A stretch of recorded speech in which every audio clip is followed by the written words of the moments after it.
Hi, everyone. Welcome back to Speak English Basics. I'm Emma. And I'm James. Today we have a very exciting lesson for you. We're going to talk about the most common English idioms and how to use them in real life. First, let's talk about what idioms are. Idioms are fixed phrases that have meanings different from the words they contain.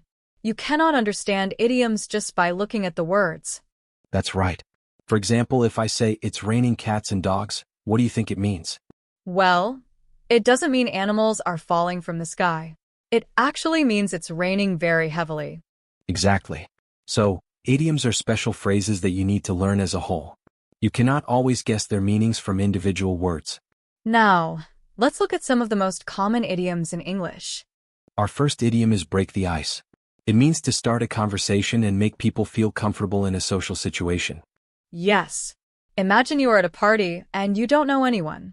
You might say something funny or ask a question to break the ice and make people feel relaxed. Exactly. Here's an example. I told a joke to break the ice at the meeting. Great. Now, let's move on to the next one. This idiom means to describe exactly what is causing a problem or situation. For example, if your friend says, "I think the reason I'm always tired is that I don't sleep enough," you can say, "You hit the nail on the head." That's right. It means they correctly identified the problem. If someone says, "I'm feeling under the weather today," it means they're feeling sick or unwell. Right. Here's an example. I didn't go to work today because I was feeling under the weather. So, if you're not feeling well, you can use this idiom. This idiom means to stay up late working or studying. Yes. If you have an important exam tomorrow and you study all night, you are burning the midnight oil. Example, I burned the midnight oil last night to finish my project. If something is a piece of cake, it means it is very easy. That's right. If you find a test very simple, you can say, that test was a piece of cake. If you say, "I have butterflies in my stomach," it means you are feeling nervous. Yes. You might feel this way before giving a speech or going on a first date.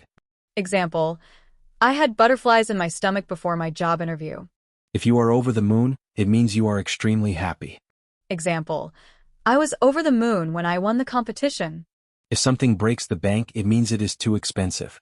Example, "Buying a new car would break the bank." If you are on a shoestring budget, it means you have very little money to spend. Example, "We traveled across Europe on a shoestring budget." If you call it a day, it means you stop working on something. Example, "We have worked hard enough. Let's call it a day." If something happens in the nick of time, it means it happens just in time before it's too late. Example, "I caught the bus in the nick of time." If two people see eye to eye, it means they agree with each other. Example, "My brother and I don't always see eye to eye." This means to do something difficult or unpleasant that you have been avoiding. Example, "I finally bit the bullet and went to the dentist." Wow. We covered a lot of useful idioms today. Yes. Learning idioms will help you understand and speak English more naturally. Try to use some of these idioms in your daily conversations. The more you practice, the easier it will be. Thanks for watching. Don't forget to like, share, and subscribe for more English lessons. See you next time. Bye.